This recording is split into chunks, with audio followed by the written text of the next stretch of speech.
Chers téléspectateurs, bonsoir. Heureuse d'être avec vous ce soir pour votre émission Le Monde Inconnu.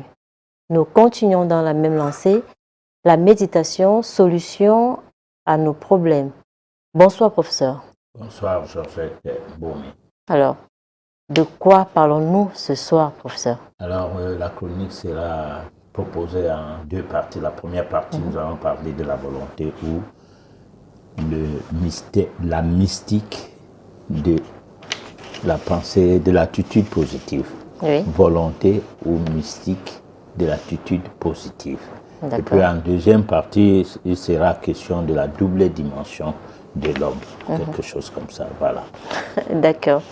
Au programme, comme le professeur vient de dire, vous aurez votre chronique en deux parties. La réflexion, la possibilité de nous envoyer les messages via les numéros qui vont s'afficher au bas de votre petit écran. Je vous propose la première partie de la chronique. À tout de suite.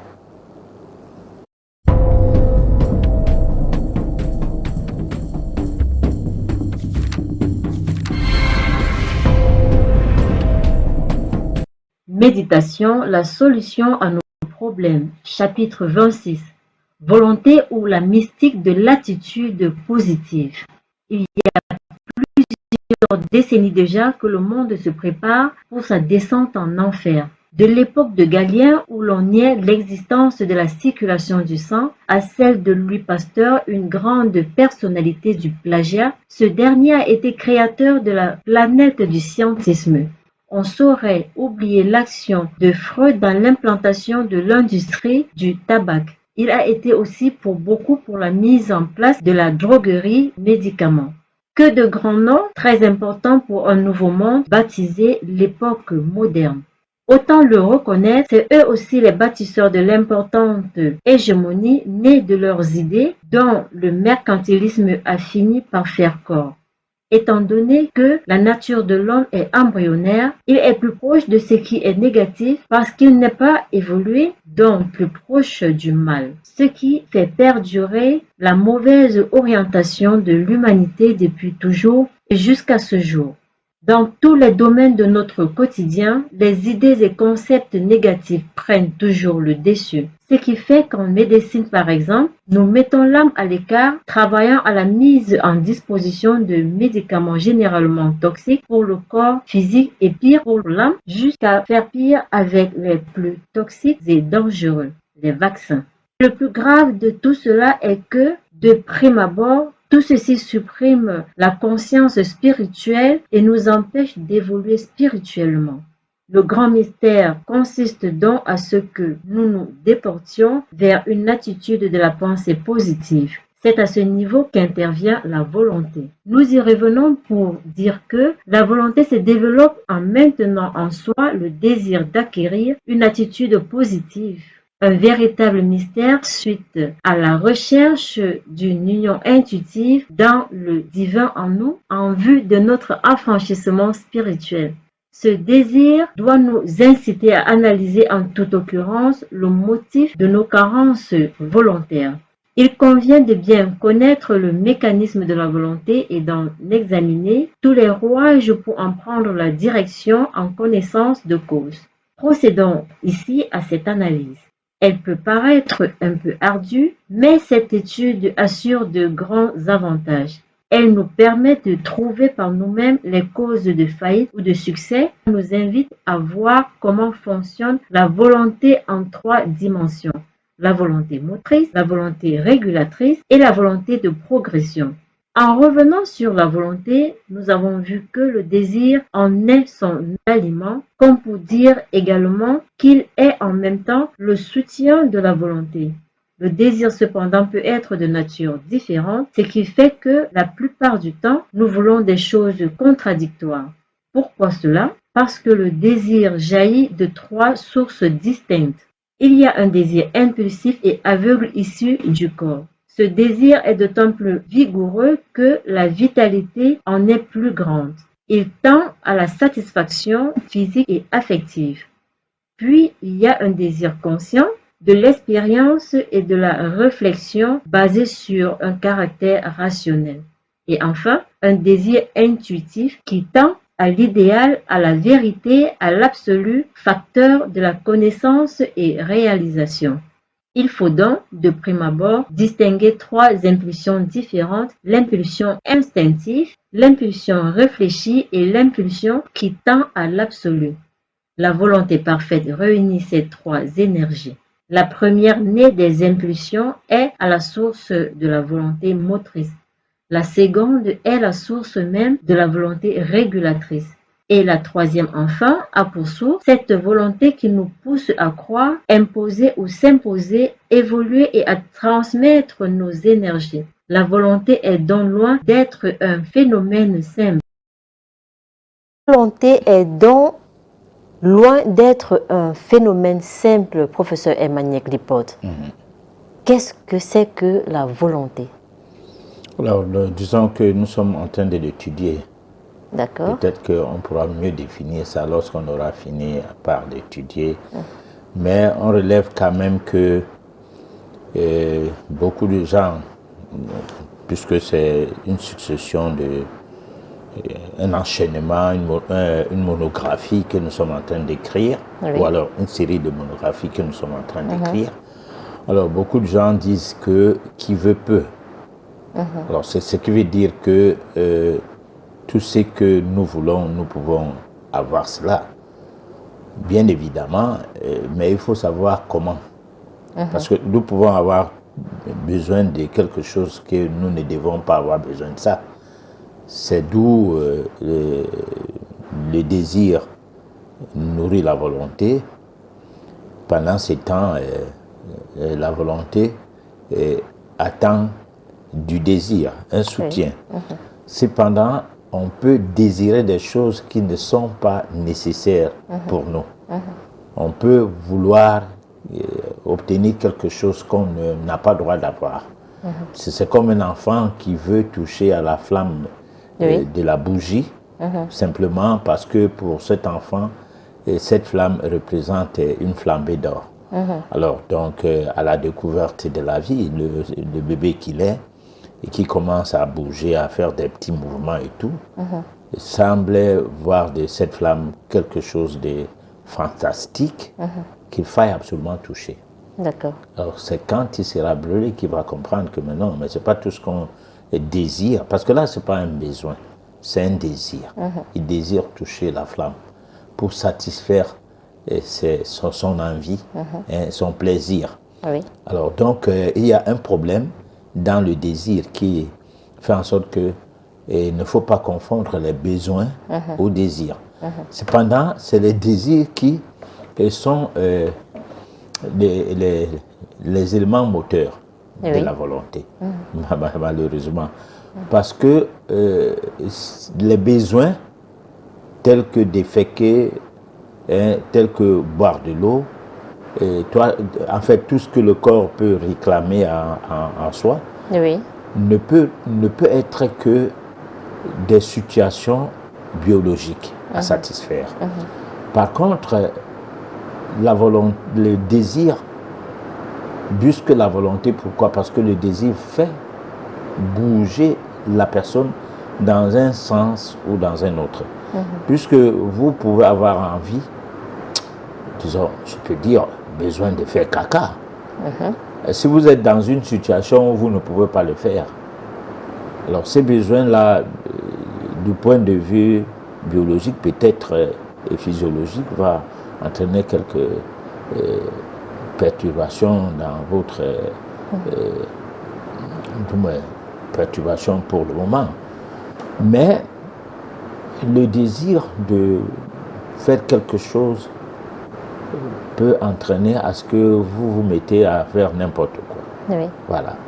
D'accord. Et quel rapprochement faites-vous entre Galien, Louis Pasteur, Freud avec la mystique de l'attitude positive? Alors donc, disons, Galien, lui, il a été considéré à une époque comme étant l'un des premiers biologistes, je ne sais pas quoi, du deuxième siècle. C'est-à-dire de notre ère. Il était un enseignant à Rome et il enseignait que le temps ne circulait pas. Et beaucoup de gens en sont morts à cause du fait que lui, étant une autorité universitaire de l'époque, ne pouvant pas enseigner n'importe quoi, seuls les gens qui venaient à contredire ou à ne pas comprendre que le maître de toujours a dit ceci, on les passait au bûcher, on les tuait. Ils subissaient l'inquisition. Alors donc, voilà un monsieur qui a fait tuer les gens, mais ce n'était pas de sa faute. Oui. C'était la faute de la copie collée. C'est-à-dire que c'est ce qui était valable à l'époque comme enseignement. Et c'est cela, c'est ce qu'on entendait par enseignement, disons, universitaire ou alors enseignement supérieur. Alors, donc, le maître avait dit que le sang ne circulait pas. Personne n'avait le droit de dire autrement ou n'avait le droit de dire autre chose. Nous rencontrons les mêmes situations de nos jours où la pensée unique transparaît au quotidien dans tout ce que nous faisons et surtout dans tout ce qui regarde la science. Parce que du domaine politique, on peut dire que c'est du n'importe quoi. Mais lorsque on parle de science, alors ça cesse d'être du n'importe quoi, quand bien même c'est du n'importe quoi. D'où Galien, il fallait des siècles. Il fallait des siècles et des siècles pour pouvoir démanteler le fait que le sang ne circulait pas. Je l'ai déjà dit plusieurs fois au cours de cette émission, malgré qu'on constatait que lorsque quelqu'un s'est blessé, coulait de son corps le sang, on continuait à enseigner que le sang ne circulait pas. Alors lorsque je relève ce genre de faits, c'est pour attirer l'attention des gens qui croient déjà que le savoir qu'ils ont aujourd'hui est un savoir éternel et c'est un savoir qui doit les conduire jusqu'à leur retraite. Oubliant que dans le futur, certains de ces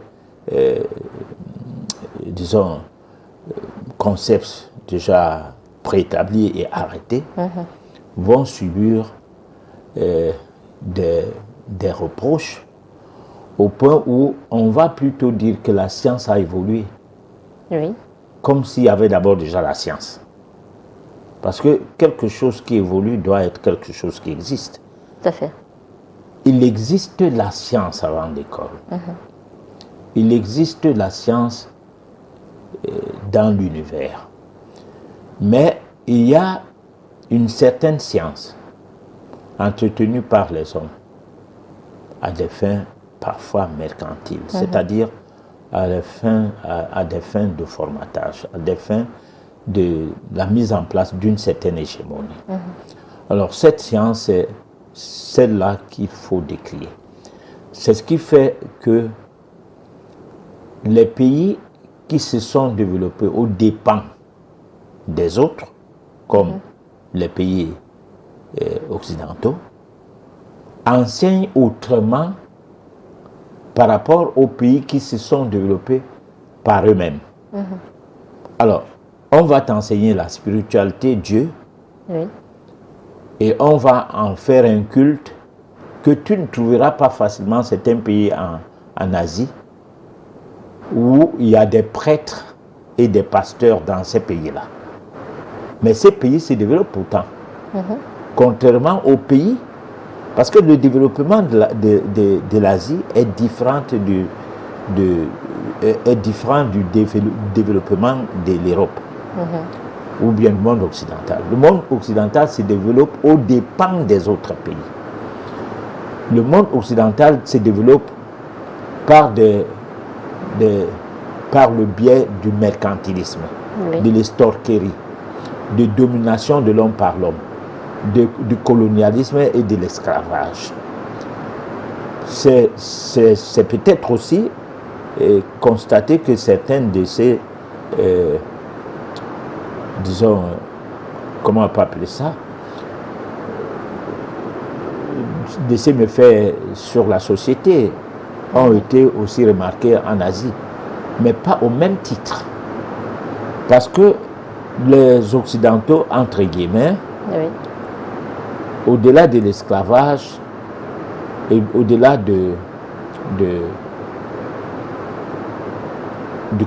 la colonisation, il y a eu l'exploitation du sol et des sous-sols, donc des richesses. Parce qu'on peut esclavagiser les gens jusqu'à les faire des travaux forcés et tout, mais le fait de s'accaparer des terres, parce que les lois des pays colonisés ont amené à ce que personne n'a la terre. D'accord. Bon, pour avoir une terre, il faut être propriétaire d'un titre foncier. Alors donc, tout cela, c'est né du fait d'un scientisme, c'est-à-dire d'un genre de science que Louis Pasteur a été, disons, a eu le prix Nobel, on peut le dire. C'est-à-dire, à travers le plagiat, de Appert, il prend les principes de comment réchauffer des liquides pour pouvoir obtenir, du moins pour pouvoir faire en sorte que ces liquides-là ne subissent pas une détérioration rapide, par exemple le lait. On a parlé de pasteurisation au lieu de dire apérisation. Parce que c'est Appert qui découvre pour la première fois les possibilités de conserver des liquides, le lait et tout, sans que ça se dégrade rapidement. Alors donc, il y a plein de choses comme ça qui lui ont été attribuées, mais le danger de ce travaux, c'est de mettre en avant les microbes, comme quoi c'est les microbes qui sont facteurs de nos maladies et qu'il fallait aller les combattre. Alors, ce travail de microbiologie et je ne sais pas quoi, comment on appelle ça dans les hautes sciences, a permis l'implémentation d'une certaine médecine qui est basée sur du va en guerre. On va en guerre contre les virus, contre les bactéries, contre tout et tout et tout, et on ne soigne personne. Alors, c'est cette façon de faire fonctionner la société aujourd'hui a créé une autre façon de voir le corps humain. Ici, on ne voit pas le corps humain dans sa double dimension. On voit le corps humain dans sa dimension purement et simplement physique. Et comme si la vie n'existe pas dans le corps, on se met à travailler avec ce corps sur des bases inertes. Parce que lorsque on veut faire une transplantation cardiaque, si on ne considère pas que le cœur doit sortir d'un corps vivant, comment on va obtenir le succès de cette implantation cardiaque? Mais pourquoi faire on peut dire des trafics des organes à travers des vivants? Et pourquoi ne pas faire aussi une médecine pour le vivant?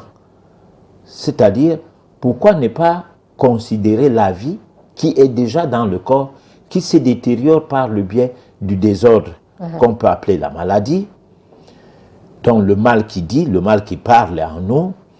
Pourquoi ne pas faire en sorte qu'on écoute le langage du corps lorsque ce mal-là se met à parler, au point à faire en sorte que on régule plutôt la situation du dysfonctionnement des cellules sans qu'on se mette à les bombarder avec des anti-inflammatoires, des antibiotiques, des morphines et tout, au point à affaiblir davantage ces cellules.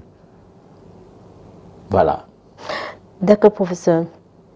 Alors, est-ce que tous les médicaments sont toxiques pour l'homme, pour l'âme? De toute façon, si les médicaments ne sont pas toxiques pour le corps physique, ils le sont pour l'âme. Voilà. Alors, si nous voyons comment meurent les gens qui sont appelés à nous former ou à s'occuper de la société sur le plan spirituel, Oui. sans que ça soit une critique de ma part, mais lorsque on peut être un peu sérieux jusqu'à se poser la question de savoir, à vouloir savoir le pourquoi des choses. Oui. On peut se poser la question, qu'est-ce qui fait, étant donné que être bébé c'est un état, Oui. être un enfant est un état, un adolescent c'est un état, un adulte c'est un état, c'est des étapes de l'évolution de l'âme dans un corps physique donné. Alors, ces états ne devraient pas entraîner un désordre ou bien une situation du genre maladie. Oui. Si on traverse toutes ces étapes-là normalement. Mais à partir du moment où on a les difficultés de savoir qu'est-ce qu'on doit manger pendant qu'on est grosse. Je parlais de la grossesse déjà, c'est-à-dire des femmes qui ne savent pas qu'avant de commencer à procréer, il faut arrêter l'alcoolisme. Ou il faut refuser de ne jamais boire de l'alcool tant qu'on objecte le fait d'avoir des bébés. Il ne faut pas manger certaines choses. Parce que dans un corps sain habite une âme saine déjà, donc il faut être très sain. Oui. Pour faire des enfants qui ne vont pas être tout le temps malades, Alors, mais si on a passé son temps de jeune fille à escroquer des messieurs, du fait de sa beauté, parce qu'on a un joli corps, que tout est permis, on mange tout, on boit tout. On prend cette habitude. Ce n'est pas quand on va se marier qu'on va arrêter de faire cela. Et ce n'est pas quand on va se marier que l'art de procréer commence. C'est une destination que toute femme a. Oui. C'est-à-dire que tu dois savoir que tu montes, tu descends, si tu te maries, tu auras besoin d'enfants. D'accord. Alors, que tu n'aies pas de mari et que tu aies besoin d'enfants, ça veut dire qu'il faut faire attention sur quel genre de produit tu dois avoir. Parce que si l'arbre est sain, fait de bons fruits. Alors, donc tout cela, ça se passe donc sur ce qu'on mange, la manière qu'on se soigne. Hein? Oui. Tout cela se passe dedans. Maintenant, est-ce que tous les produits sont toxiques? Ça dépend. Tout médicament artificiel est inadéquat pour le corps naturel. Donc, tout médicament artificiel est non biodégradable dans l'organisme. Alors, je ne sais donc pas qu'est-ce qui est artificiel et qu'est-ce qui ne l'est pas.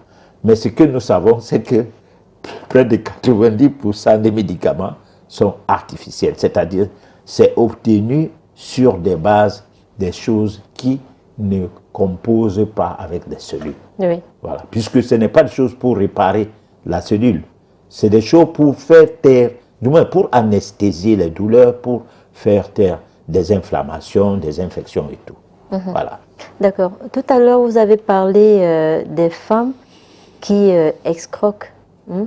Alors, que dire des hommes qui escroquent, professeur? Est-ce qu'eux aussi, ils ont...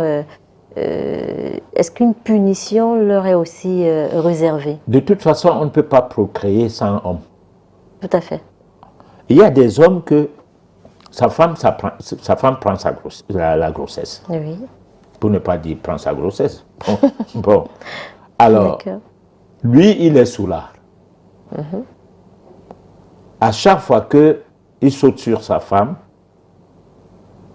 à peine 3 mois de grossesse, ça sort. C'est-à-dire que sa femme subit un avortement qu'on ne comprend pas d'où ça vient. Alors, il suffit de discipliner cet homme les grossesses futures ne seront pas sous l'emprise, n'étant pas sous l'emprise de l'alcool, ça ne sera pas la même chose. Donc, je ne suis pas en train d'incriminer les femmes. Mais je suis en train de dire ceci. Dans un couple, la personne qui doit s'occuper de la procréation, c'est la femme. Oui. Dans ce sens que c'est la femme qui décide de prendre la grossesse, ce n'est pas l'homme.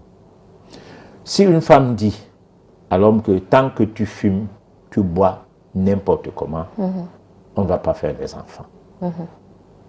L'homme va commencer à tricher et à tout faire pour que sa femme ne soit pas au courant de ce qu'il fait.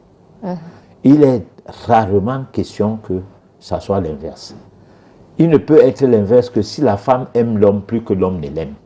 Parce que ces situations-là sont quasiment les mêmes. Oui. Si vous aimez quelqu'un, parfois vous subissez par rapport à ce que vous ne l'aimez pas autant. Donc, ce qui est quand même vrai, c'est que c'est la femme qui prend la grossesse. C'est la femme qui doit préparer parce que c'est elle, le creuset même, on peut dire la matrice, qui obtient ce dont le couple a besoin. Et le fœtus qui doit se développer et qui doit se développer dans un environnement sain. Alors, si l'environnement n'est pas bien, après la naissance de l'enfant, on a à gauche, on a à droite, et parfois l'enfant même est facteur de la sorcellerie, c'est-à-dire on peut facilement l'attaquer à la sorcellerie. Mais si l'enfant, son corps est pur, parce que la maman n'a pas bu de l'alcool, n'a pas mangé des friandises, n'a pas mangé des gros poissons avec des bières, n'a pas, elle a été stricte par rapport à son régime, elle évitait l'huile, elle évitait du sucre, elle en prenait très peu, elle prenait très peu tout ce qui est à base des amidons, elle buvait beaucoup d'eau, elle faisait du sport. La méditation? Bon, bien sûr, qu'elle fasse la méditation ou pas, bon, disons, nous sommes en train de parler de la méditation, la solution à nos problèmes. Oui. Bon, qu'elle sache faire la méditation, qu'elle puisse aimer ses prières de Jésus-Christ ou de Allah. Alors, du moment où elle observait certaines règles, parce que, par exemple, les viandes, du poisson, de tout ce qui est du monde animal, ne doit pas aller au-delà de 20%. C'est 80% de nourriture à base de la végétation. Sans être végétarien ou végétalien, on doit observer une alimentation de près de 80% à base de la végétation. Parce que derrière la végétation, on a directement des éléments venant du monde minéral et du monde végétal. Par contre, quand on mange des viandes, c'est par défaut que vous aurez des éléments venant du monde animal et du monde végétal. Pourquoi? Parce qu'on mange ça après que ça soit transformé, donc après que ça soit cuit. Donc, ce n'est pas la même chose. Parce que d'aucuns pensent que dans la viande, il y a, c'est-à-dire certains diététiciens qui nous donnent cours ou bien qui écrivent des livres, vont jusqu'à expliquer le taux de magnésium, le taux de calcium, le taux de ceci qu'il y a dans les viandes, dans les laits et tout. Bon, tout ça, c'est pour faire passer une hégémonie. Voilà, l'hégémonie occidentale voudrait qu'on mange luxueusement. D'accord. Voilà. Mais, professeur, ça devient un peu compliqué parce que dire que l'infidélité de l'homme peut provoquer une fausse couche, vraiment c'est compliqué. Comment faire donc pour que le mari ne soit plus infidèle? Si on a affaire à un mari têtu, je sais que ce n'est pas le thème de ce soir, professeur, mais je suppose qu'au quartier, il y a des gens qui nous regardent, il y a des femmes qui sont enceintes et qui, voilà, elles ont peur. Qu'est-ce qu'elles peuvent faire si elles sont enceintes et elles ont affaire à un mari infiniment infidèle? Bon, il y a deux sortes d'infidélité. Il y a l'infidélité vis-à-vis de soi-même. Manger n'importe quoi, fumer, boire. Ça veut dire que tu n'es pas responsable de tes actes. Parce que les actes responsables, sont tels que les actes qui ne détruisent pas ta santé et qui ne t'affectent pas, qui n'affectent pas tes vibrations. Oui. Alors, il peut donc arriver que ça, c'est une forme d'infidélité. D'accord. Il peut aussi arriver une infidélité sexuelle, le pan de la question là où tu m'amènes. Oui, professeur. L'infidélité sexuelle peut entraîner des dégâts dans un couple, parce que ça dépend. C'est question de vibration. Oui, là, on parlait du cas de la femme enceinte. Oui, mais je dis, ça, des dégâts, je parlais de la femme enceinte, parce que les dégâts ne sont pas pour une femme qui ne prend pas de grossesse. D'accord. On ne saura pas jusqu'où les vibrations qu'on prend ailleurs affectent l'autre femme ou une des autres femmes. Bon. Alors, donc, cette infidélité, je place ça beaucoup sur le mode de vie. Parce qu'en plus du fait que vous avez fonctionné avec une personne qui a des vibrations peut-être pas bonnes, oui, qui peut perturber l'environnement de votre couple, l'environnement vibratoire de votre couple aussi. Mais souvent, c'est des rencontres alcooliques, hein, c'est des rencontres de bouffe-tout, hein, comme dans certaines villes comme Douala, où il y a des rues de la joie. Comme il pleut là maintenant, ils sont trop malheureux parce qu'ils ne savent pas où s'abriter. Ils sont en pleine rue, hein, en train de boire toute la nuit. Et deux fois avec des jeunes filles, laissant madame à la maison avec des enfants et mangeant de ce repas pas possible qu'on ne mange jamais chez soi. Et n'ayant même pas rationné. Et n'ayant même pas rationné. La femme doit aller vendre les beignets et tout pour pouvoir rationner. Alors donc là, tout cela fait partie des vibrations, parce que des vibrations négatives qui peuvent affecter le couple lorsqu'on retourne avec ces vibrations à la maison. D'accord. Bon, maintenant, je ne sais pas jusqu'où je peux quantifier ces vibrations pour expliquer comment peut arriver à ce qu'il y ait un avortement. Mais il y a aussi que le fait de boire certaines sucreries, certaines boissons que vous appelez les jus, communément jus, avec des additifs alimentaires qui sont tératogènes, oui, le cumul de ces produits dans l'organisme peut entraîner des avortements. Alors, mais tu vas trouver certaines personnes, bien que buvant l'alcool, boivent encore les sucreries. D'aucuns mélangent ces deux boissons, c'est-à-dire les bières, mélangent tout. Ils appellent ça parfois le mazout. Mélangent tout et boivent tout.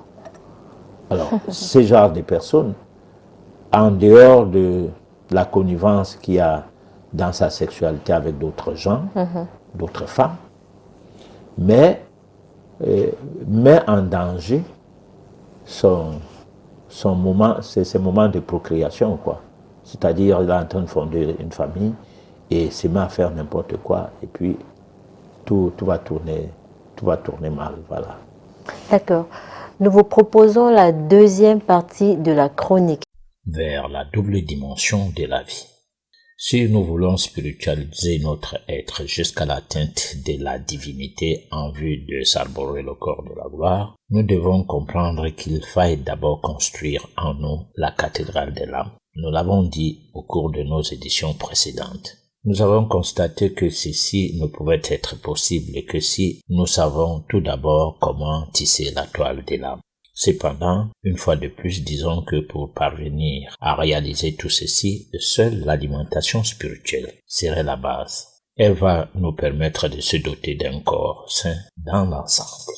Mais avant tout, il faut tout d'abord répondre aux questions suivantes. C'est quoi la vie? Que vaut l'existence? Et quelle est la différence entre la vie et l'existence? Il n'est pas question de dire seulement aux gens de ne pas manger ceci ou cela, ou de ne pas faire telle ou telle chose, sans mieux leur expliquer le fond des choses. Toute personne sérieuse aimerait tout comprendre et prendre des décisions sans que cela ne lui soit contraint. Dès cet instant, fermement, sa décision deviendra irrévocable. En matière occulte, il s'agit là d'une démarche initiatique qui permet l'évolution spirituelle par l'amplification de son état christique, l'élévation de ce pouvoir à l'état latent.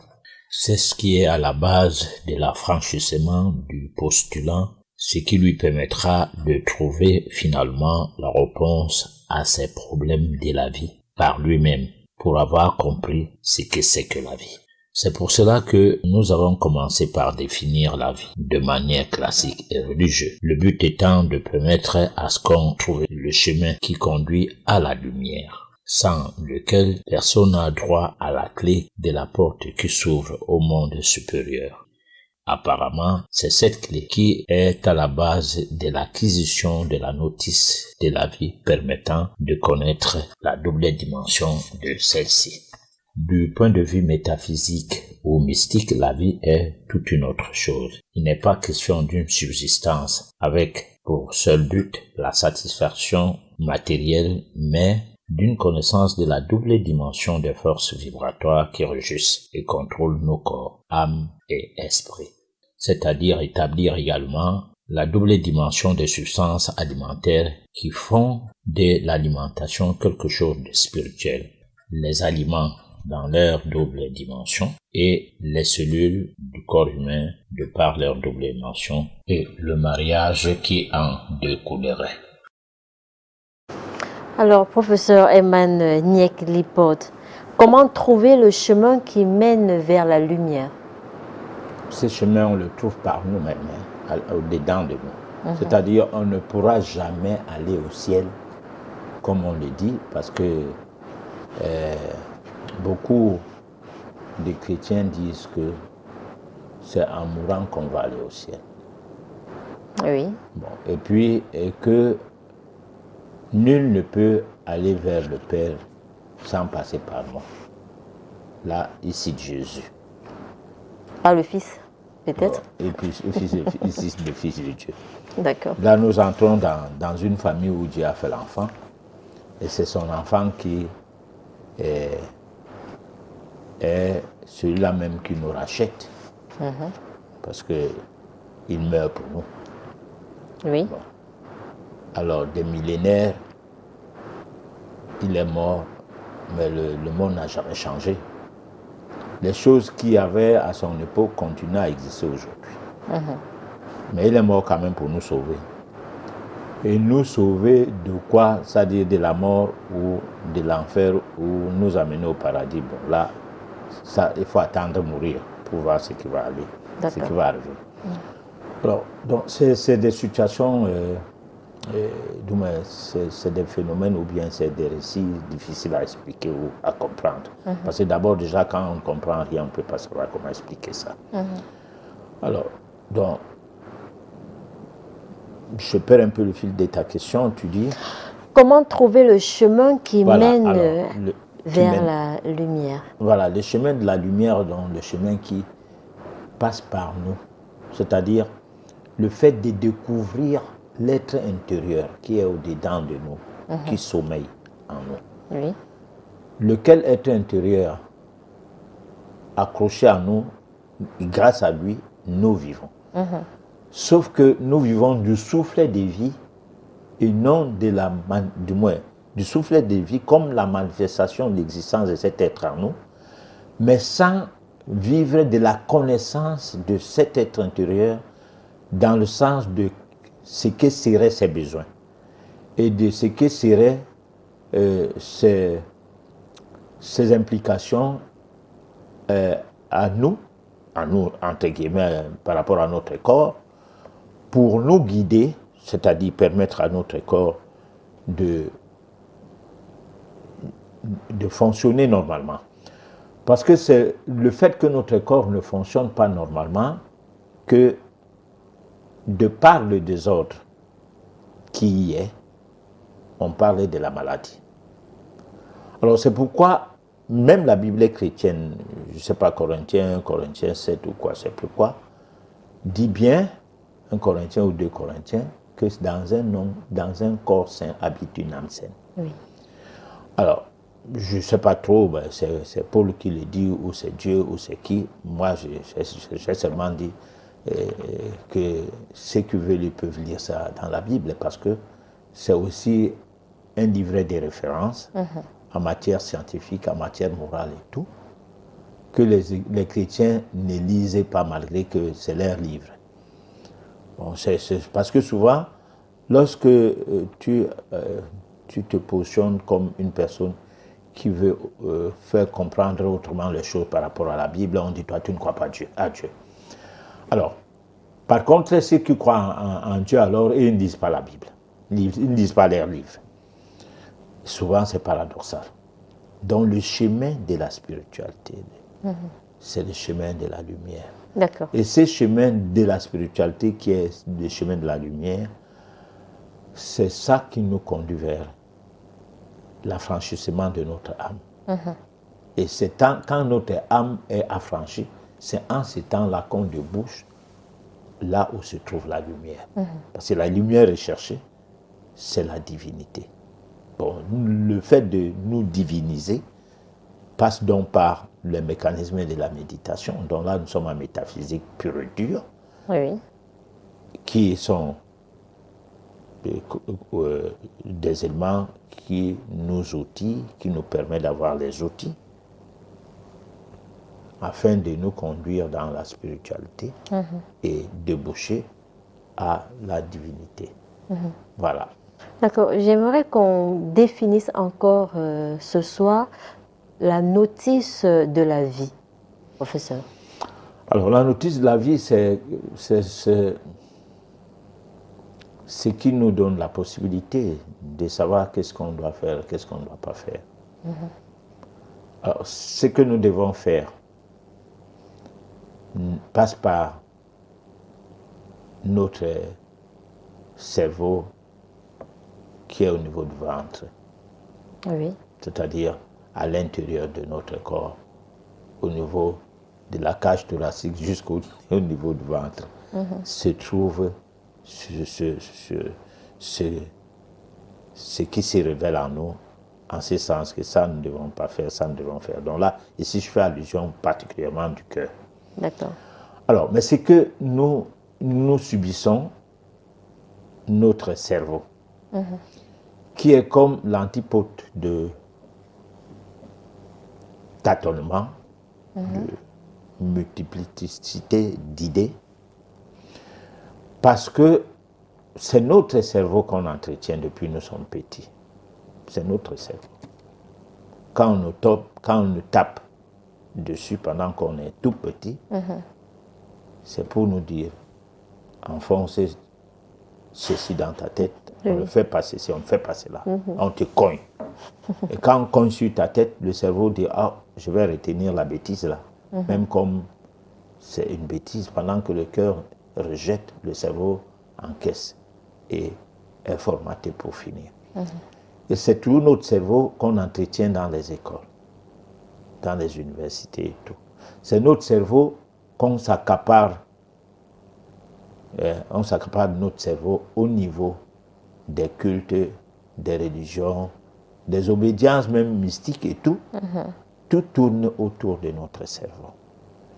On donne même l'impression que notre cerveau est très important par rapport à je ne sais quoi. Parce qu'avec notre cerveau, on crée. On peut bien le dire. Mais, sauf que ce n'est pas donc tout le monde qui crée, malgré que tout le monde va à l'école. Tout le monde a une famille, tout le monde a des guides qui font fonctionner nos cerveaux selon soit des pensées uniques, soit une manière de voir les choses qu'on impose à l'autre. Et tout cela, c'est au niveau de notre cerveau. Et c'est ce qui fait que spirituellement, nous n'évoluons pas. Parce que l'évolution de l'homme ne passe pas par son cerveau. Le cerveau est lié à la matière. C'est le cœur qui est lié à l'esprit. Voilà. D'accord. Et comment s'y prendre pour avoir une attitude positive au quotidien pour réussir dans cette entreprise qui est vivre heureux? une attitude au quotidien pour vivre heureux. Parce que tout le monde aspire à une vie heureuse. Tout à fait. Pour ne pas dire au bonheur. Alors, finalement, il faut définir ce qu'on entend par bonheur. Voilà. Parce que on peut estimer que on vit bien. Parce qu'on boit son petit vin tous les jours après le repas. Le matin, on a ses bières. Bon, on a un poste de travail où on est même chef. Et puis on peut ne pas être au travail toute la journée, rien ne se pose. Parce que l'entreprise se repose sur des règles de division du travail. Chacun sait ce qu'il doit faire. Le patron n'a pas besoin d'être là. Hein? C'est le monde moderne, on appelle ça l'automatisme en économie. Alors cette façon de fonctionner fait en sorte que on peut dire qu'on est heureux. Oui. Alors, on est tellement heureux que même si on ne paye pas les salaires, on est heureux. Parce qu'on a un contour luxueux du point de vue matériel qui s'est dérobé de sa conscience. Oui. Sa conscience est devenue aussi vaste qu'un océan. Et on se fout du reste. On peut aussi être heureux que ce qui appartient à tout le monde devient ta chose à toi seul. Oui. Donc, on est dans une famille où on est l'héritier qui détourne les biens de tous les autres membres de la famille. Alors, le bonheur est donc difficile. Le véritable bonheur commence lorsque on sait souffrir. C'est-à-dire, lorsque on souffre en disant « je mérite la souffrance » et que cette souffrance-là, vue des autres personnes, va même jusqu'à vouloir faire croire que tu es même un homme malheureux. Parce que on accepte cette souffrance qu'on ne la ressent pas. Alors, à un moment donné, c'est bon. C'est là que commence le bonheur. Par exemple, tu as les moyens d'aller, je ne sais pas moi, en avion, mais tu n'as même pas le vélo. C'est-à-dire, tu peux aller en avion tous les jours, mais tu n'as pas le vélo. Tu peux porter n'importe quelle paire de chaussures, mais tu as des sandales. Parce que toutes ces choses-là ne te disent rien. C'est comme une personne qui a suffisamment de l'argent, qui peut manger n'importe quoi en journée, mais qui va prendre un repas modeste, quelques épis de maïs avec des prunes. Oui. Et puis, ça, c'est son repas hors de la maison parce qu'il s'est dit, bon, ben, il y a à manger à la maison. Et à la maison, il prend un plat de nourriture, tout le reste, il dit, bon, ok, même si ça dort, les domestiques pourront manger aussi les mêmes. Et peut-être même garder pour les enfants. Parce que la nourriture qui dort n'est pas, c'est pas une certaine nourriture qui dort est même plus digeste que celle qu'on venait de cuire tout de suite. Surtout les plats à base de feuilles, des légumes. Alors donc, quand on vit, qu'on puisse résoudre ces problèmes qui sont dans le cadre strictement besoin du corps, même si les désirs s'y mêlent, parce que le désir d'aider les gens, ce n'est pas un besoin. Oui. C'est avoir la satisfaction d'avoir apporté un coup de main à quelqu'un, passe par les voies des désirs. D'accord. Voilà. Donc, je vous propose la réflexion. À tout de suite.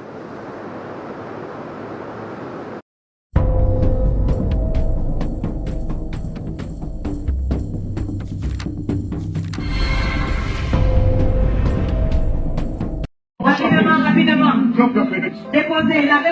10 000 francs pour quelques gouttes d'eau minérale. Puis 5 000, depuis 2000. Je vais faire une prière de miracle dans peu de temps. Des bénédictions en fonction de chaque bourse. Les plus élevés bénis en premier et en priorité. Viens ici rapidement, en courant, rapidement. À l'école, on avait instauré quelque chose pour nous obliger à parler et à réfléchir en français. Si un de vos camarades vous surprenait à parler votre langue maternelle, en l'occurrence le Senufo, qui est ma langue maternelle, il vous dénonçait à l'instituteur et pour vous humilier, on vous accrochait un crâne d'âne au cou. Pour que tous vos autres camarades de la cour de récréation disent « Regardez le vilain, il a parlé Senufo, il ne parle même pas la langue des civilisés. » Et le gamin que vous êtes, on vous apprend à avoir honte de vous-même, de votre culture, de votre civilisation. Et donc à la renier et d'adopter la culture, la civilisation du dominateur, qui est le blanc, qui est le français. C'est ça le résultat du lavage de cerveau de la colonisation. Le drame de la France, si vous me permettez, j'ai écrit quelques articles là-dessus aussi dans le temps, en particulier en anglais, pour expliquer à mes clients dans le monde entier ce qu'était la France. La France fait deux erreurs logiques absolument incroyables. La première, c'est de penser que ceux qui ont fait les meilleures études sont les plus intelligents. C'est pas vrai du tout. Mais c'est très difficile à faire admettre. C'est très difficile à faire admettre, mais là, quand j'étais dans mon université aux États-Unis, j'avais un professeur que j'aimais beaucoup qui nous avait un jour posé la question « Pourquoi croyez-vous qu'on cherche à vous embaucher ?» Vous savez, j'étais dans une business school. Oui. Mais on avait tous dit « Mais il est idiot ce gars-là, quoi. On cherche à nous embaucher parce qu'on est les meilleurs. » Mais enfin, oui, on pensait que c'était évident. Il nous a dit « Non, pas du tout. C'est que vous avez suivi des études, vous avez 27-28 ans avant, et donc ça montre que vous n'avez aucun caractère. Si vous avez eu le moindre caractère, il y a longtemps que vous auriez créé votre entreprise. Et donc, vous avez montré que vous étiez capable de répéter ce que vous disent les professeurs, et c'est ce qu'on appelle l'intelligence. Mais ça n'a rien à voir avec l'intelligence. Dans la vie de tous les jours. C'est comme les officiers d'état-major, si vous voulez. Gamelin, qui a foutu la France en l'air, il était sorti premier de Saint-Cyr. Et premier de l'école de guerre. Ça n'empêche qu'il a foutu la France en l'air. Donc, première erreur, intelligence égale études. C'est pas vrai. Deuxième erreur, c'est de penser que parce que vous avez fait les meilleures études, vous êtes le plus à même de prendre des décisions.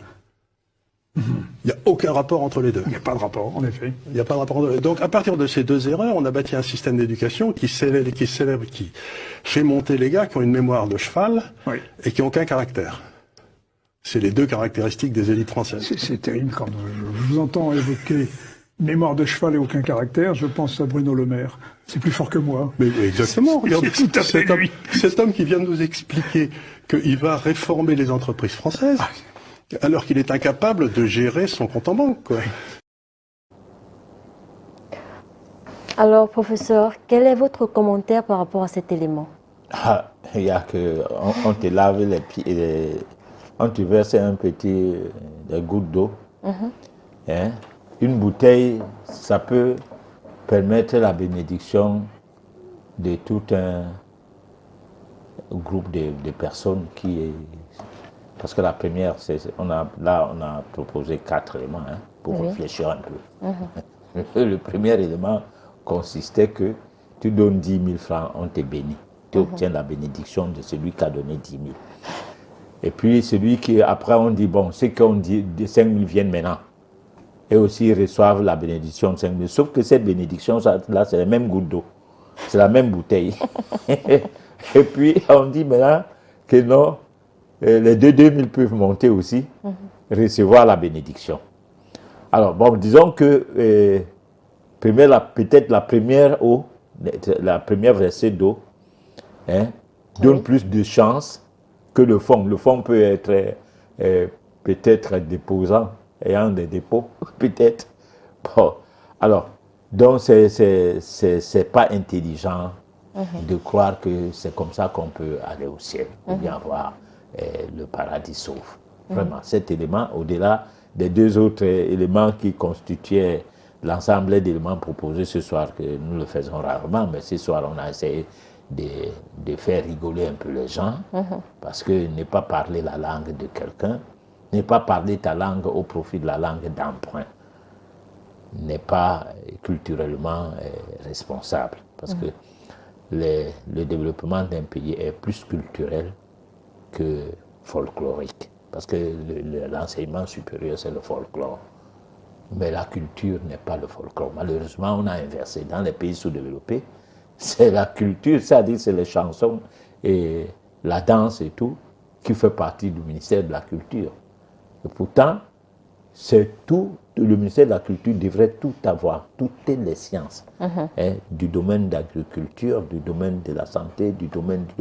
D'ailleurs, c'est au ministère de la Culture qui devrait avoir le département de la santé. Bon, et que le ministère de la Santé devrait être le ministère de la Médecine. C'est-à-dire là-bas, on reçoit les médecins qui prescrivent les médicaments et on fait la promotion des industries pharmaceutiques, bon, et de l'OMS. Parce que ça, en fait, ces ministères, c'est chargé pour faire la promotion des médicaments. Par contre, le ministère de la Culture devrait être un ministère culturel qui devrait s'occuper des problèmes de fond. Et les problèmes de fond en l'homme, c'est le bien-être. Et le bien-être, c'est la santé. Et c'est au ministère de la Culture, ça, c'est dans la culture que tout cela devrait être observé. D'accord. D'accord. Chers téléspectateurs, il est temps de passer au SOS téléspectateurs. À tout de suite.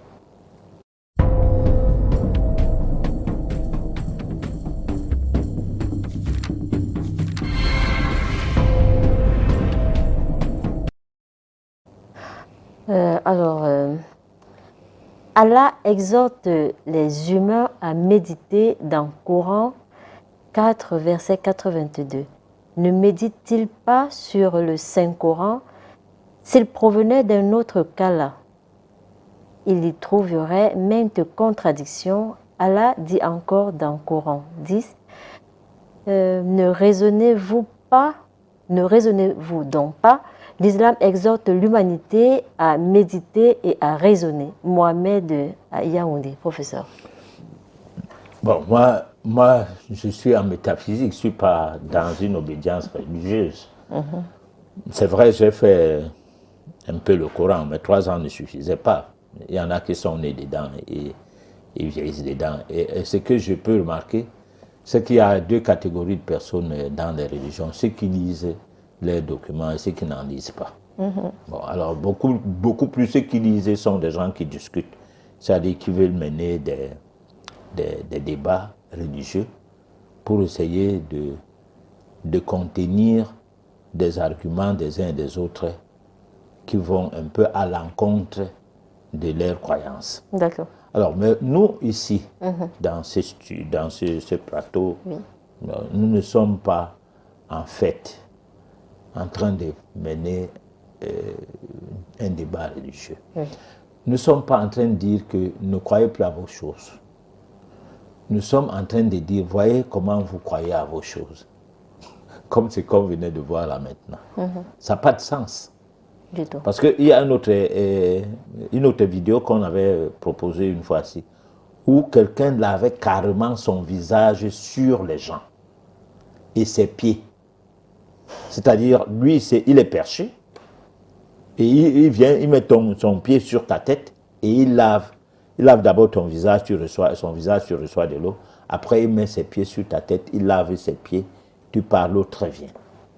Alors, je veux bien que on croit à ses apôtres, à ses pasteurs, je ne sais pas quoi, mais sa dignité personnelle, c'est où? C'est ça, moi, je me pose la question. Et qu'est-ce qu'on gagne? Je disais tout à l'heure que tous les pays qui ont colonisé le monde et qui se sont développés par le biais de la colonisation, l'esclavage et tout, ne sont pas les pays de Dieu, comme excuse. C'est qu'ils ne sont pas les pays de Dieu, mais c'est eux qui sont venus avec Dieu. C'est les Arabes qui sont venus avec Dieu, Allah, ici, là, en Afrique, par le biais de la colonisation. Et c'est les Européens qui sont venus avec Jésus en Afrique par le biais de la colonisation. Si les gens doutent à ça, on peut toujours les exposer d'autres réflexions à travers des vidéos qu'eux-mêmes ils voient. Parce que les choses que nous disons ici, nous ne sommes pas des donneurs de leçons, nous sommes des gens qui se posent des questions sur la nature de l'homme et comment faire en sorte que ce qu'on a comme patrimoine des libertés, qui est inoubliable, c'est-à-dire que c'est des libertés qu'on ne peut pas enfreindre, on ne peut pas demander à un prisonnier qui refuse de manger, qui fait ses grèves de faim, que parce qu'il est prisonnier, il ne doit pas le faire, il va le faire. Hein? Oui, professeur. Alors, ça veut dire que même étant en prison, on est tout libre de faire certaines choses. Alors donc, moi, je pense que des questions comme ça, c'est pas pour embrouiller l'émission, c'est pour embrouiller ceux qui nous écoutent. Mais souvent, ça embrouille les personnes elles-mêmes qui posent ces questions-là. D'accord. Voilà. Alors, on va prendre ce message de Philippe à Edea. Bonsoir, professeur. Que faire des femmes enceintes dont la grossesse réclame plus la viande ou le poisson au repas? La viande et le poisson ne sont pas réclamés par les grossesses. Ça, c'est des histoires.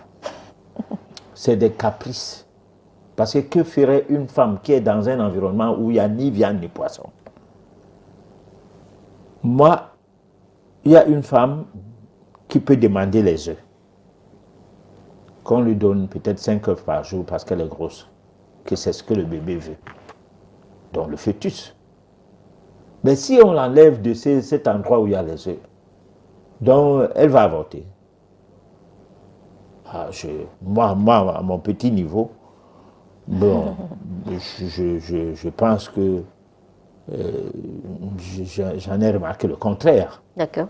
Voilà. Parce que si on est en thérapie et qu'on a une dame qu'on conseille et qui écoute, par exemple, j'ai connu une femme qui, chaque fois qu'elle prenait la grossesse, elle disait domicile directement à l'hôpital.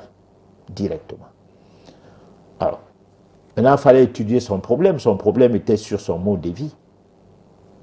Elle avait peur de prendre les grossesses parce qu'en 3 grossesses, elle faisait presque 7 mois, 6 mois à l'hôpital. Dès que la grossesse atteint les 2 mois, allez, c'est fini. D'ailleurs, à partir du 1er mois, d'ailleurs, elle est à l'hôpital tous les jours, jusqu'à faire des mois, jusqu'à l'accouchement. Alors, elle me pose la question, est-ce que je peux accoucher encore un jour? Bon, comme un coach. Oui, professeur. Je l'écoute et puis je lui dis, bon, mais écoute, comme tu fais souvent telle chose, un peu avant de prendre la grossesse et pendant la grossesse, tu peux tenter à ne plus faire ces choses-là. On va voir si tu seras interné à vie jusqu'à l'accouchement. D'accord. Alors, comme elle avait le besoin de faire le bébé, parce qu'il y a des femmes, vraiment, faire le bébé, ça fait quelque chose du bien pour elle. Alors, elle a pris la grossesse sous des consignes et des conseils qu'elle a appliqués. Et puis, elle n'a plus jamais été à l'hôpital jusqu'à l'accouchement, sauf des visites qui étaient d'ordre normal, parce que c'était des rendez-vous avec son médecin. D'accord. Voilà. On a Lydia depuis Yaoundé qui a une grande préoccupation. Bonsoir professeur, je m'appelle Lydia. Ça fait 3 mois que je suis enceinte. Mon mari est très infidèle. Professeur, s'il vous plaît, quel lavage dois-je faire pour mener ma grossesse à terme? Bon, alors là, elle va m'appeler hors antenne. Bon, sinon, je serai à Yaoundé entre jeudi et vendredi. Elle peut venir, on va discuter face à face. Si elle est à Yaoundé, il n'y a pas de problème. Voilà. D'accord. Bonsoir, professeur. Que dire donc des hommes, professeur, qui sont tout le temps au bar, qui ne rationnent pas, professeur? Que faire pour ramener mon mari à la maison? Je n'ai pas de recettes. Je n'ai pas de recettes. Moi, je pense que c'est une épidémie du modernisme. Parce que le modernisme, comme on a dit dans notre chronique, qu'on est dans un monde aujourd'hui où des choses sont mal parties au départ. Les gens ont cru à certaines personnes. Par exemple, je parlais de Freud tout à l'heure. Freud avait fait la publicité, avait permis à ce que les tabagistes, c'est-à-dire les industriels du tabac, puissent bien asseoir leur commerce. en imaginant comment des femmes devaient porter des jeans, des jupes en jeans, et chacune des femmes avait une cigarette à la poche, les deux poches, parce que les jupes, les poches de leurs jupes étaient par devant. Alors on mettait les paquets de cigarettes là, et elles avaient défilé. Et ces défilés-là a permis à ce que les femmes se mettent dans la cigarette. En dehors du fait que ça a aussi augmenté le taux de consommation de la cigarette, mais c'était orchestré par Freud. Alors donc, des gens qui devraient servir d'exemple à une époque lointaine ne l'ont pas fait. Jusqu'aujourd'hui, les gens sont des freudiens, tous les universitaires.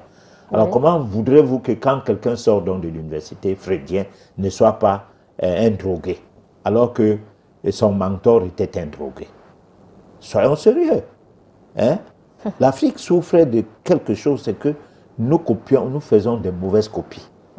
Voilà, l'Asie s'est développée pour avoir refusé de s'aligner à ces copies-là. Pourtant, l'Asie a été aussi colonisée. Oui. Voilà. D'accord. Bonsoir, professeur Wilfried de Yaoundé Mimboman. Parfois, nous désirons ce qui nous pousse à vouloir. Cependant, nous n'arrivons pas à combler ce désir ou cette volonté-là. Que faire? Alors, ce qu'on doit faire, c'est qu'on doit décider de ne pas faire certaines choses. Je vais donner un exemple. Celui qui boit les sucreries devient hyperactif. Sauf que les gens voient l'hyperactivité chez les enfants, on ne voit pas ça chez les gens âgés. Mais quand on boit les sucreries, qu'on appelle là les jus, ça affecte la personne qui boit ces produits-là, et ça te rend hyperactif. Et dans l'hyperactivité, tu peux ne pas être posé. Tu es un peu volage, tu es un peu embrouillé. Donc, je ne saurais pas, je dis souvent, je ne peux pas faire de ce plateau un plateau de consultation, même si j'avais le pouvoir de consulter. Non, moi je suis un coach, moi j'écoute et je conseille. Bon, maintenant, s'il y a des solutions à trouver à travers ces conseils, au-delà des simples conseils, là on peut essayer de voir qu'est-ce qu'on doit faire. Mais il y a des questions que je ne peux pas répondre à l'antenne parce que ça nécessite une écoute profonde. D'accord. Voilà. Alors, bonsoir professeur, Jordan depuis Yaoundé. L'attitude positive suffit-elle pour atteindre ses objectifs? Non, parce que vous ne pouvez pas être un soulard et puis vous dites que vous avez l'attitude positive.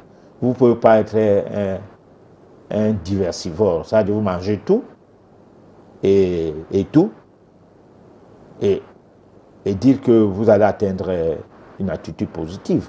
Vous pouvez croire avoir atteint une attitude positive et pourtant non. Vous pouvez même avoir des bonnes idées, même des idées positives, mais vous vibrez mal. Alors, parce qu'il y a des gens, il a beau travailler son tempérament, il a beau travailler ses caractères, mais il n'est pas aimé. Les gens, il est marginalisé. Alors lui, il ne comprend pas pourquoi, mais parce qu'il vibre mal. Ses vibrations ne sont pas bien. C'est répugnant, c'est répulsif et tout, simplement parce que au-delà du paraître, il n'est pas. Il n'est pas, il paraît, il n'est pas. Voilà. D'accord, mais comment faire pour corriger cela, professeur? C'est ce qu'on essaie de parler, de dire tout le temps dans cette émission. L'alimentation spirituelle, ceci, c'est là, comment marcher, comment manger, comment... Parce que, en fait, notre premier péché, c'est dans l'art de manger. J'ai dit notre, je n'ai pas dit votre. Parce que là, je montre un doigt accusateur aux téléspectateurs, 3 doigts accusateurs mais se sont fixés sur moi. Alors, donc en réalité, nous tous, nous sommes avides. Le palais nous interpelle à manger de bonnes choses Mais professeur, vraiment. Oui. Alors, que dire de ces personnes qui font des lavages, professeur? Ouais, bon, mais disons, tu peux même être quelqu'un qui lave les gens, mais tu ne te laves pas toi-même. Tu laves les gens, ils réussissent dans la vie, parce que il y a souvent, je suis la radio, la télé, où il y a un pasteur, où il y a un médecin qui vient dénigrer l'Afrique, en disant que ces choses-là, c'est des choses des charlatans, c'est des conneries. Bon, mais ils oublient que c'est un président de la République, quand il monte au pouvoir, c'est toutes les régions, ou bien sur 10 régions, 6 lui disent, tu vas mourir au pouvoir. Oui, et on le lave, on lui fait boire les choses et manger. Bon, peut-être, bon, suivez mon regard. Et quand tu vieillis au pouvoir, qu'on t'a donné le pouvoir avec tes gens à une période donnée. Mais parce que l'Europe t'a diabolisé, parce que d'autres gens ne comprennent pas comment les choses se passent et tout, tu es confronté à des situations. Alors, ça devient que tu veux mourir au pouvoir, pourquoi? Bon, donc, les gens qui ont le pouvoir de bénir ou de maudire, n'ont pas le pouvoir de s'auto-bénir ou de s'auto-maudire. Ils subissent la bénédiction par les bons actes qu'ils mènent à l'égard des autres gens. Et se font maudire par eux-mêmes du fait d'avoir un comportement maudissant. Mais par contre, ils bénissent les gens. Et la bénédiction la colle. Parce qu'ils ont ce pouvoir-là. Et parfois, c'est un pouvoir inné. Vous pouvez avoir le pouvoir de bénédiction même étant sous l'art. Hein? Le jour que tu es lucide, tu bénis quelqu'un. Hein? Pour le peu qu'il te trouve lucide dans ton environnement, allez, tu lui dis, tu viens là, tu prends l'eau, tu mélanges avec une herbe que tu as cueillie là, que tu as parlé à l'herbe, en cueillant l'herbe. D'accord. Alors, si c'est le roi des herbes ou la reine, allez, tu parles, tu secoues l'eau. Hein? La mémoire de l'eau capte et des vibrations de tes paroles et les vibrations de l'acte que tu poses sur la surface de cette eau, plus les vibrations de l'herbe. Tout cela retombe sur la personne en vibration qui bénit. Et la personne est bénie. D'accord. Voilà. Bonsoir, professeur. Pourquoi dites-vous que vous n'êtes qu'un simple coach? Pourtant, je sais, je vous connais, vous faites aussi des lavages spirituels. Oui, bon, mais écoute, je ne sais pas qu'est-ce que j'ai fait. Je sais que je suis comme un enfant. Mais professeur, il y a beaucoup de gens qui ont des problèmes et puis ne savent pas à quelle porte frapper. Oui, mais parfois j'ai dit des choses comme un enfant. Hein, parce que souvent on dit, pour pouvoir gagner le chemin spirituel, il faut avoir le cœur d'un enfant. Bon. Donc moi, je ne vais pas dire aux gens, venez, je vous soigne. Ceux qui sont mûrs dans leur cerveau comprennent que le type, s'il peut nous soigner, c'est ceux-là que je reçois. D'accord. Parce que si je dis, venez, la bonne sauce par ici, ça sera vraiment la sauce. D'accord, ça ne passe pas. Ça ne passe pas. D'accord. Mais si quelqu'un est malin, il peut dire que je peux avoir l'homme là. Et si mon coaching va marcher, il sera heureux. Parce que personne ne va voir le médecin pour boire les médicaments à vie. Sauf à notre époque d'aujourd'hui. Longtemps avant, quand on partait voir un thérapeute, qu'on appelait à l'époque guérisseur, on ne les appelait pas guérisseurs à tort. Parce que personne n'est imposé à boire ces potions toute ta vie, comme les Blancs le font à travers nos médecins, nos frères même, hein, à travers leur médecine. Tu bois les produits toute ta vie, sans répit. Et puis on te dit même que ne laisse pas ces produits. Prenons par exemple les produits de l'hypertension. Les effets indésirables vont jusqu'à chez les hommes. Je le dis souvent, je le répète, quand on lit la notice, on voit que ça peut endommager ton érection. Mais les effets indésirables, la rubrique 4, on précise bien que ces effets indésirables sont possibles pendant que tu bois le produit. D'accord. Donc, pour certains produits qu'on boit 2-3 jours, on peut dire que si tu as les effets indésirables du genre, c'est passager. Admettons-le. Mais pour celui dont on a dit boire les produits ici à vie, n'est-il pas normal que son érection meure complètement et sa femme devienne veuve pendant qu'il dort avec celle-là? Alors, comment tu vas donc expliquer que toi, tu es allé chercher la santé? Non seulement ce que tu cherchais à résoudre ne trouve pas de solution, mais s'ajoute d'autres choses, telles que maintenant tu as rendu ta femme veuve. Alors, c'est pas normal. D'accord. Bonsoir mon père, s'il vous plaît. Mon fils est entré dans la franc-maçonnerie. Il vient de me l'avouer. Ces gens viennent déjà l'arrêter, je ne sais plus que faire. Grand prof, je peux vous rencontrer ou à Yaoundé, mon fils, ça ne va pas, Chantal de Boumniebel. Bon, il faut appeler, soit, bon voilà, pour ceux qui sont de Yaoundé, parce qu'on ne va pas placer ces numéros-là. Ces numéros-là sera à Douala. Oui. Moi, c'est à Yaoundé au numéro 677 68 95 70. Je reprends 677 68 95 70. C'est le numéro que je porte sur moi qui pourra répondre. Si on m'appelle au 656, le secrétariat. Bon, ça sera le secrétariat de l'émission, donc moi je ne serai pas là. Voilà. Ok. Bonsoir professeur, brillante émission. J'aimerais savoir l'importance du sang et du corps du Christ dans notre développement spirituel. Je vous remercie. Ça, il faut demander ça au prêtre. C'est des données de la néocolonisation spirituelle. Pourquoi ces choses-là n'ont pas fait développer la Chine? Hein? La Chine est-elle développée parce que les gens prient trop là-bas? Hein?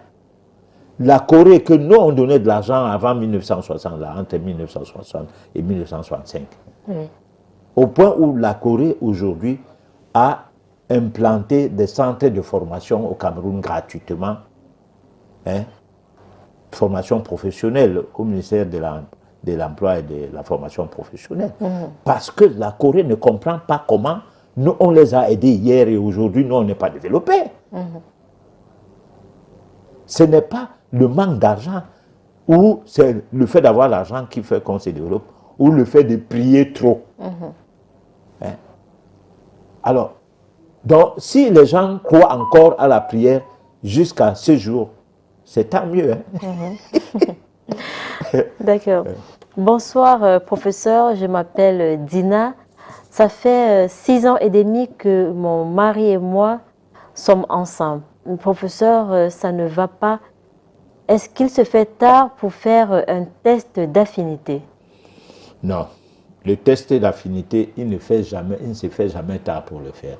Sauf que le test d'affinité peut ne pas changer grand-chose. Parce que quand on aime, on aime. On ne peut pas aimer et ne pas aimer. On aime, on aime. D'accord. Mais sauf que le test d'affinité aide à ce qu'on ne puisse pas pleurer beaucoup lorsque ça capote. On ne va pas beaucoup pleurer. Hein. Il faut aussi dire qu'avec le modernisme, beaucoup de choses ont changé. Parce qu'à l'époque, quand... On ne se mariait pas sans aller voir les voyants. Hein. Non, jamais. Jamais? Jamais. Bon, aujourd'hui, l'Église a dit que toutes ces choses-là, c'est les choses du diable. Mais professeur, est-ce que le scorpion existe encore? Il existe le crabe, c'est-à-dire qu'il y avait les outils qu'on utilisait avant, c'était des créatures de Dieu, des vivants. Hein? Il y avait les scorpions, il y avait les crabes, il y avait un trou. Alors, il tissait son... Il y avait quoi? L'araignée. Oui. Voilà, l'araignée géant. Il tisse sa toile, et puis ça te permet d'interpréter. Et là, tu peux savoir des choses qui peuvent t'arriver pour le futur. Puis les gens marchaient avec. C'est-à-dire, lorsque tu quittes d'un coin, puisqu'il y avait les terres, lorsque tu vas conquérir des nouvelles terres, tu embarques ton araignée, parce que c'est aussi, ça fait partie de ton patrimoine et c'est un de tes compagnons. Bon, aujourd'hui, toutes ces choses, on a abandonné, on ne connaît plus. l'existence de ça. Voilà. À tort? Oui, bien sûr, à tort. C'est pourquoi l'Afrique ne va pas facilement se développer. Hein. D'accord. Ouais. Alors, bonjour professeur, comment sortir du blocage et retrouver la lumière? Claude Fra. Ouais. Alors, sortir du blocage et retrouver la lumière, c'est quelque chose qui nécessite qu'on fasse d'abord une voyance, hein, pour être sûr que la lumière est quelque part et le blocage en est ailleurs. Ok, grand prof, s'il vous plaît, reprenez le numéro de Yaoundé. Alors, le numéro, c'est 677 oui. 68 95 70. Bonsoir professeur, bonne émission. S'il vous plaît, j'aimerais vous rencontrer pour une voyance. Vous allez appeler à ces numéros que vous avez utilisés. Si vous êtes à Douala, ça va vous aider pour pour prendre rendez-vous. Ok, bonsoir professeur. Rien ne marche dans ma vie. Besoin d'un lavage d'Aline de Yaoundé. Yaoundé, on va en parler lorsque je serai à Yaoundé. Pour le moment, prenez votre mal en patience. Entre jeudi et vendredi, je serai à Yaoundé. D'accord. Bonsoir professeur. L'attitude positive permet-elle de garder un homme irresponsable? Oui. Ah bon? Oui, parce qu'avec l'attitude positive, vous pouvez changer quelqu'un. Et comment ça? Mais parce que vous allez bien vibrer et puis finalement la personne va commencer à copier vos habitudes. C'est pas pour rien que quand on se marie souvent, on remarque que la femme a épousé non seulement l'homme, mais même ses habitudes. Jusqu'à les membres de sa famille commencent à dire que mais toi tu as changé, tu es déjà les nièques ou les, je sais pas quoi, les baumés. Hein? Bon, et ça peut aussi être inverse. Il y a des femmes qui influencent leurs hommes par rapport à leurs habitudes, par rapport à leur comportement. Tu commences à faire comme ton épouse. Pas parce que tu es dominé par elle, non. Parce qu'elle devient ton mentor. Sans que ça soit un problème de femme qui domine sur l'homme. Pas du tout. Voilà. Ok, bonsoir professeur, s'il vous plaît, comment se désenvoûter d'un sort maléfique, nem de Gaoundéré? Il faut d'abord être sûr si tu as un sort maléfique et savoir la cause de ton sort. C'est là que tu peux faire de l'auto-désenvoûtement. Bon, auquel cas tu es obligé de confier ce travail à quelqu'un qui est habilité à faire ces décryptages au départ. Alors, bonsoir professeur, aidez-moi, je sens un mauvais sur moi, comment faire pour qu'il me laisse tranquille, je suis à Edea. Un mauvais sort? Je suppose qu'il voulait dire mauvais sort. Bon, je sais pas, c'est des questions comme ça ne cadrent pas avec l'émission, mon frère. Nous, on parlait de la volonté ou le mystère de l'attitude positive. Oui. Les gens appellent pour leur cas. Oui, professeur, vraiment. On ne refuse pas, parce qu'ils profitent, ils ne peuvent pas rester tard dans la nuit à écouter seulement la métaphysique, sans qu'eux-mêmes, ils en profitent.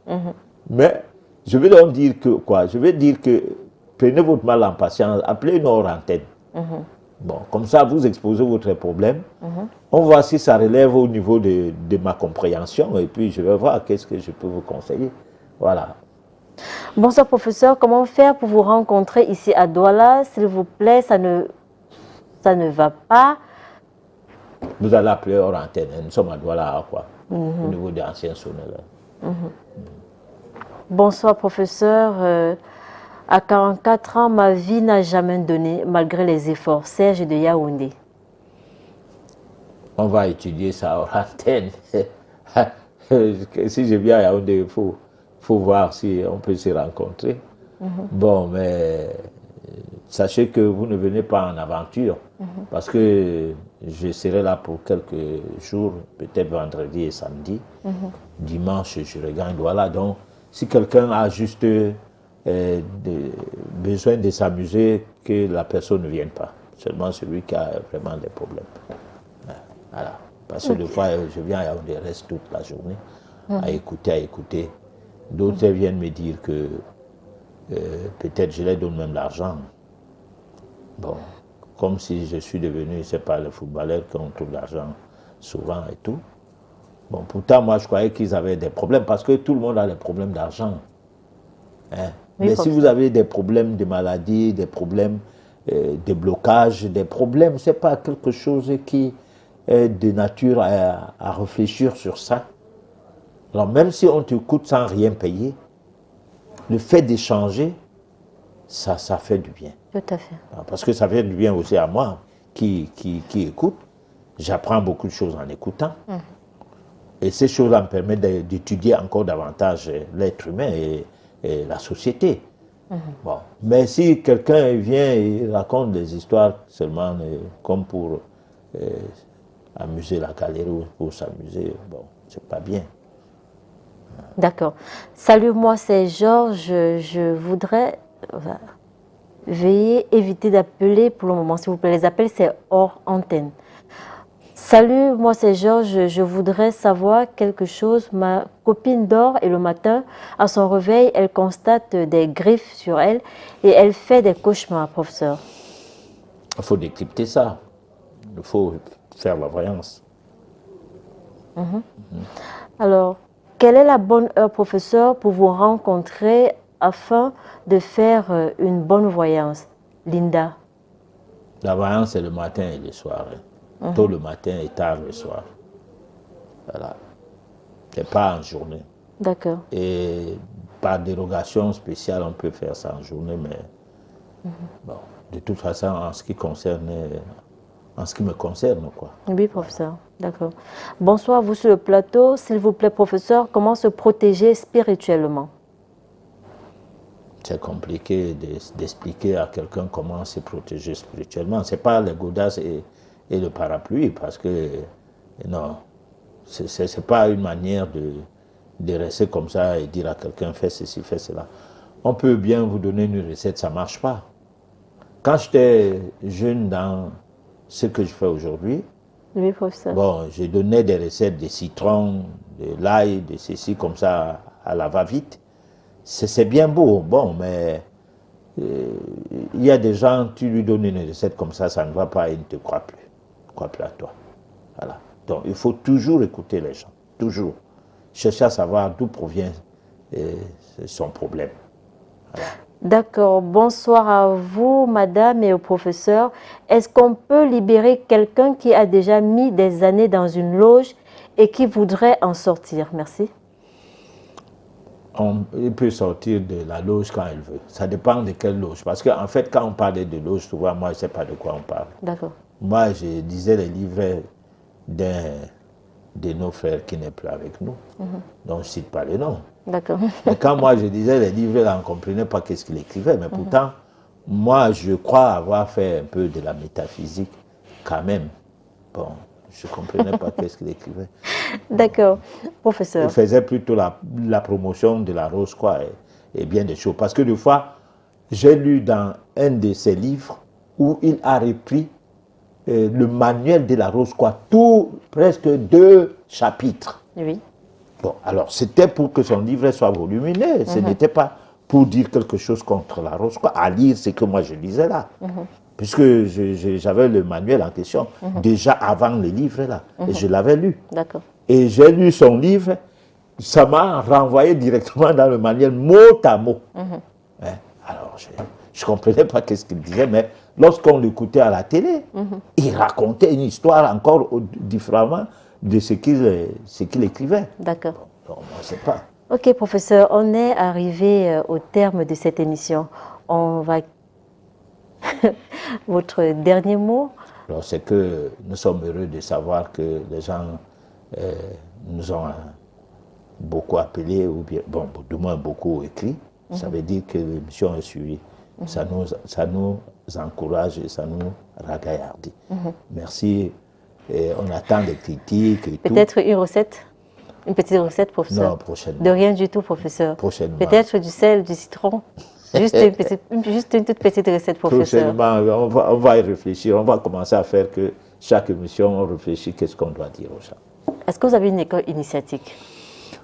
Il y a une école, d'abord il y a INAM, oui. L'école qui forme les gens à ce qu'ils se prennent en charge. D'accord. Bon, mais ils vont voir les publicités, du moins les communications qu'on est en train de préparer pour ça, qui forment les gens à ce qu'ils se prennent en charge et à pouvoir soigner leurs membres de famille et à pouvoir créer des petits cabinets, un petit métier qui leur permettra de gagner leur vie aussi, tout en étant dans le bien-être, parce que soigner les gens pour qu'ils soient dépendants des médicaments et soigner les gens pour qu'ils récupèrent leur bien-être, c'est deux choses différentes. Dans notre col, c'est le col de bien-être, voilà, l'INAM. D'accord, merci professeur. Chers téléspectateurs, merci. Merci beaucoup de nous avoir envoyé autant de messages. Merci. Donnons-nous rendez-vous mardi prochain, voilà, dès 23 h. D'ici là, portez-vous bien.